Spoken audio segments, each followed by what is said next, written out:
एक रोज दिल्ली की एक कोर्ट में किसी मुजरिम को लगातार आवाजें लगाई जा रही थी, धनीराम मित्तल हाजिर हो। कुछ देर बाद वो शख्स दो पुलिस वालों के साथ एंटर करता है और कटघरे में जाकर खड़ा हो जाता है। लेकिन जैसे ही जज साहब की नजर उस पर पड़ती है, वो एकदम कुर्सी से उठते हैं और गुस्से से तमतमाते हुए कहते हैं, निकल जा यहाँ से। अब इतना सुनते ही तीनों चुपचाप कोर्ट से बाहर चले जाते हैं और चाय की टपरी पर जाकर खड़े हो जाते हैं। यहाँ मुजरिम बड़े शातिर अंदाज में कहता है, जज साहब ने कहा कि तुम चले जाओ तो मैं अपने घर जा रहा हूँ, अब तुम भी अपने दफ्तर चले जाओ। वो लोग कुछ सोच पाते इससे पहले ही धनीराम रफू चक्कर हो गया। थोड़ी ही देर बाद फिर से अदालत में जोर जोर से आवाजें लगी, धनीराम मित्तल हाजिर हो। ये सुनते ही सिपाहियों के पैरों तले से जमीन खिसक जाती है, क्योंकि धनीराम तो उन्हें लॉलीपॉप पकड़ाकर जा चुका था। धनीराम ने ये जो किया था बस एक नमूना है। उसने अपने कारनामों से हरियाणा से लेकर दिल्ली, पंजाब और राजस्थान तक की कोर्ट को हिला रखा था साहब। क्या नटवर लाल, क्या चाल शोभराज और क्या सुकेश चंद्रशेखर, ये सब तो महज प्यादे थे।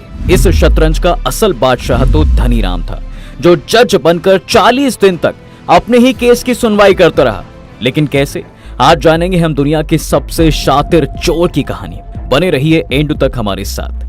साल 1939, जगह हरियाणा का भिवानी शहर, जहां एक बच्चे का जन्म होता है। नाम रखा जाता है धनीराम।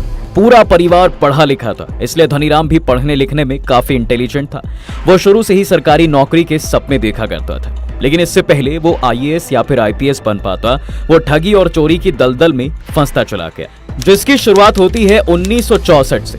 दरअसल एक रोज वो अपने शहर के आरटीओ के दफ्तर पहुंचता है लाइसेंस बनवाने के लिए, जहां बाहर दलाल बैठे थे जिनकी अच्छी खासी कमाई हो रही है और वो फटाफट कागज बना रहे थे, जिससे लोगों को इजीली लाइसेंस मिल रहा था। उसे ये सब देखकर बड़ा अजीब लगा कि लोग अंदर धक्के खा रहे हैं, लाइन में लोग लगे हुए हैं और बाहर दलाल चुटकियों में काम करा रहा है। ये सब देखकर उसने सोचा कि अब सरकारी नौकरी पता नहीं कब मिलेगी, तो क्यों ना यही काम करूं। उसने आरटीओ के बाहर एक दो दलाल से दोस्ती की और अब वहीं डेरा जमा लिया। तभी उसे पता चला साहब कि यहाँ फर्जी पेपर भी बनते हैं। अब वो फर्जी पेपर बनाने में भी माहिर हो गया, लेकिन उसकी मंजिल ये नहीं थी।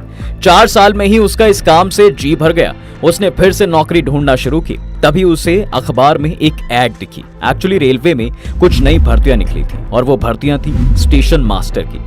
अब धनीराम ने फेक डॉक्यूमेंट्स बनाए और स्टेशन मास्टर बन गया, लेकिन ये भी धनीराम की मंजिल नहीं थी। उसका ये धंधा पानी 6 साल तक तो चला। फिर से उसने अपना बोरिया बिस्तर पैक किया और चल दिया नए कारनामे उर्फ काम की तलाश में। एक दिन वो चाय की चुस्की लेते हुए अब कुछ सोच रहा था, तभी उसकी नजर अखबार पर पड़ती है, जिसमें गाड़ियों की चोरी की खबर छपी थी, जिसमें लिखा कि चोरी की 2 व्हीलर 4 व्हीलर गाड़ियां काफी महंगे दामों में बेची जाती हैं और बड़ा आसान धंधा है, गाड़ी उठाओ और किसी को भी बेच दो। ठग एक दिन में हजारों रुपए कमा लेते हैं। उसे ये धंधा अच्छा लगा साहब। अगले ही दिन वो दिल्ली पहुंचा और कार चुरानी शुरू कर दी। अब उसे लगा कि भैया गाड़ियां चुराना तो आसान है, लेकिन बेचना बड़ा मुश्किल, तो क्या करें। तब उसे याद आया कि फेक पेपर बना सकता है। अब वो फर्जी डॉक्यूमेंट्स बनाकर चोरी की गाड़ियां सेल करने लगा। वो कई बार कार चुराते हुए या बेचते हुए पकड़ा भी जाता, जेल जाता, लेकिन बाहर आते ही फिर से अपने काम में लग जाता। अब ये सिलसिला चलता रहा। जेल आना जाना उसके लिए नॉर्मल हो चुका था। वहीं इस दौरान उसे अदालतों के चक्कर भी काटने पड़ते। अब एक दिन यूं ही उसके दिमाग में एक बात हिट की कि जो वकील लोग हैं ये बड़े पैसे कमाते हैं। फिर उसने वकील और पुलिस की दोस्ती देखी। फिर उसने देखा कि अगर केस की नॉलेज हो तो छूटना भी आसान है। फिर उसे लगा कि नहीं, थोड़ी देर तक कार चोरी का धंधा ये रोक देते हैं। अब उसको धुन सवार हुई कि वो वकील बनेगा। इसके बाद वो दिल्ली छोड़ता है और जयपुर पहुंच जाता है। वो एलएलबी करता है, वकालत शुरू कर देता है। लेकिन फिर वकील बनने के बाद धनीराम को लगा कि उसे वकालत नहीं करनी, बल्कि वकील बनकर पैसे कमाने थे। मकसद तो कुछ और ही था। फिर उसने हैंड राइटिंग का कोर्स किया, क्योंकि उसे फर्जी दस्तखत करने थे फर्जी पेपर पर। वकालत और हैंड राइटिंग का कोर्स करने के बाद वो फिर से दिल्ली आया और अपने पुराने धंधे में लग गया। फिर से पकड़ा जाने लगा, कोर्ट में पेशी होने लगी। ये सब सिलसिला शुरू हो गया। लेकिन उसे फायदा ये हुआ कि अब वो कानून जानता था, तो वो खुद ही अपना केस लड़ता और जो पुलिस वाले उसे पकड़ कर ले जाते, वो अदालत में दलीलें देकर उन पुलिस वालों के ही कपड़े फाड़ देता। उसे पता था कि केस की कमजोर कड़ी कहाँ होती है, अदालत कौन से सबूतों को मानती है, किसको नहीं मानती, गवाह क्या होता है। यानी एक चोर कोर्ट में अपनी लॉ की पढ़ाई का पूरा यूज कर रहा था, इसलिए वो हर बार बेल आउट भी होता। जमानत भी मिलती और फिर जेल पहुंच जाता। कोर्ट के जज इतनी बार धनीराम को देख चुके थे कि एक दिन तो गुस्से में जज ने बिना सुनवाई के ही उसे कोर्ट से बाहर निकाल दिया। और ये तो छोटे मोटे नमूने हैं, एक बार तो उसने ऐसा कारनामा किया साहब कि देश ही नहीं बल्कि पूरी दुनिया में मिसाल बन गया। एक्चुअली धनीराम ने इस बार पूरे देश के पूरे सिस्टम को टारगेट किया था। एक ठग एक चोर वहां तक पहुंच चुका था जहां तक शायद कोई सोच भी नहीं सकता। बात दरअसल 1980 की है, जब अखबार में एक खबर छपी। खबर ये थी कि झज्जर के एडिशनल सिविल जज के खिलाफ Punjab and Haryana high court ने डिपार्टमेंटल इंक्वायरी के ऑर्डर दिए हैं, जिसके ऊपर करप्शन के कुछ चार्जेस थे। अब एक जज के खिलाफ भ्रष्टाचार का मामला तो खबर बड़ी थी, लेकिन इसे लोगों ने अलग नजरिए से पढ़ा और धनीराम मित्तल ने अलग नजरिए से। इसे पढ़ने के बाद वो झज्जर कोर्ट पहुंचा और केस से रिलेटेड सारी इंफॉर्मेशन ली। अच्छी बात ये थी कि यहाँ उसे कोई इतना नहीं जानता था, क्योंकि झज्जर उसका होम टाउन था और उसे जो कांड करने होते थे वो इस इलाके से दूर जाकर करता था, इसलिए इंफॉर्मेशन निकालने में उसे ज्यादा दिक्कत नहीं हुई। बस उसका शातिर दिमाग चल पड़ा। धनीराम ने हाई कोर्ट रजिस्ट्रार की ओर से एक लेटर लिखा झज्जर के एडिशनल सिविल जज के नाम पर। ये लेटर उसी चीज के नाम से लिखा था जिसके खिलाफ पंजाब और हरियाणा हाई कोर्ट ने करप्शन केस में इंक्वायरी शुरू की थी। नीचे झज्जर कोर्ट के इंचार्ज के साइन किए, फिर उसे बकायदा एक सील बंद लिफाफे में रखा और झज्जर के एडिशनल सिविल जज के पते पर पोस्ट कर दिया। लेटर में उसने लिखा कि इंक्वायरी पूरे होने तक आप 2 महीने की लीव पर रहेंगे। जब तक जांच रिपोर्ट नहीं आ जाती तब तक आप कोर्ट का कोई काम नहीं देखेंगे। अब खबर पढ़ते ही जज साहब अगले दिन से ही छुट्टी पर चले गए और धनीराम के फर्जीवाड़े का कारनामा यहीं पर खत्म नहीं हुआ। उसने एक और पत्र लिखा। दूसरा लेटर भी उसने पंजाब और हरियाणा हाई कोर्ट के रजिस्ट्रार की ओर से लिखा, जिसे झज्जर कोर्ट भेजा गया, जिसमें लिखा होता है कि चूंकि एडिशनल सिविल जज के खिलाफ डिपार्टमेंटल इंक्वायरी हो रही है, इसलिए वो 2 महीने की छुट्टी पर होंगे, लेकिन कामकाज सफर ना करे, इसलिए उनकी जगह पर फिलहाल 2 महीने के लिए एक नए जज को अपॉइंट किया जा रहा है और उस जज का नाम है धनीराम, जो इतने तारीख से कोर्ट आकर अपना काम संभालेंगे। इसके बाद जो डेट लेटर में दी गई थी, उस दिन सुबह 9 बजे काले कोट पहने धनीराम कोर्ट में एंटर करता है और अपनी कुर्सी पर जाकर बैठ जाता है। कुछ देर बाद कोर्ट की कार्रवाई शुरू होती है। मुजरिमों को एक एक करके धनीराम के सामने पेश किया जाता है, जिनमें से कुछ की जमानत की अर्जी लगी हुई थी। धनीराम मित्तल पहले ही दिन रिकॉर्ड तोड़ जमानत दे देते हैं, लेकिन वो जमानत उन केसों में देते हैं जो बड़े हल्के जुर्म के थे। कुछ ऐसे केसेस जो संगीन केस थे, जैसे कि रेप के, मर्डर के, उस पर उन्होंने जमानत नहीं दी।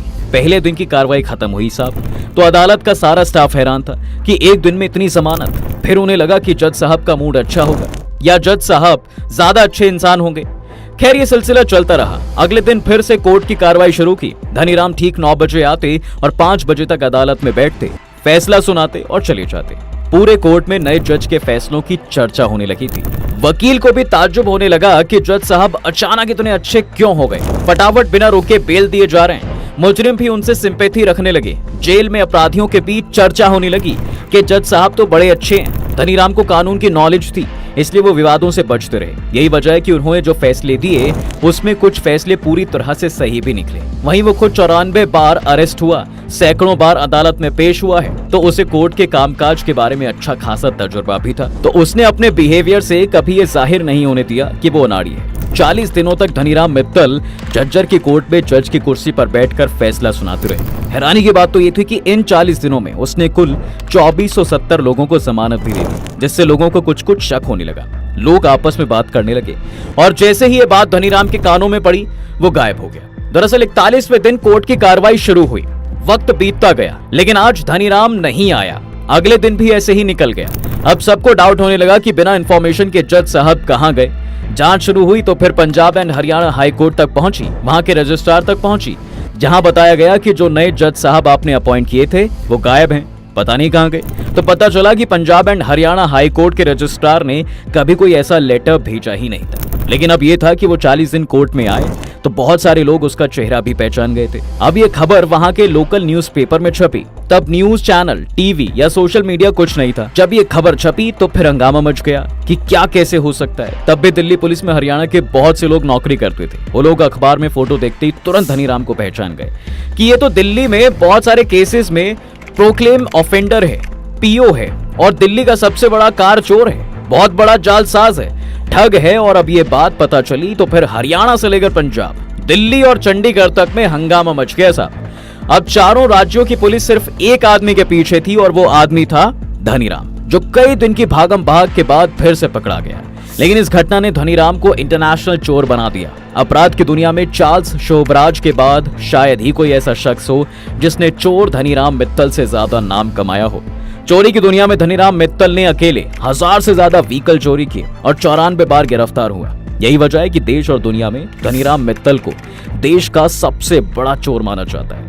5 दशक से ज्यादा समय तक ये शख्स चोरी और धोखाधड़ी की वारदातों को अंजाम देता रहा, लेकिन सबसे ज्यादा सुर्खियों में तब आया जब उसने जज बनकर अपने ही केस में फैसला सुनाया। साथ ही 40 दिन के अंदर हजारों कैदियों को जमानत पर छोड़ दिया गया। उसने लंबे टाइम तक पुलिस की नाक में दम करके रखा और अब 21 अप्रैल 2024 को हार्ट अटैक की वजह से उसने जेल में ही दम तोड़ दिया। धनीराम भले ही चले गए, लेकिन धनीराम के कारनामे पुलिस कभी भूल नहीं पाएगी। आपका इसके बारे में क्या कहना है, कमेंट जरूर करें। वीडियो को लाइक, शेयर और चैनल को सब्सक्राइब करना बिल्कुल ना भूलें।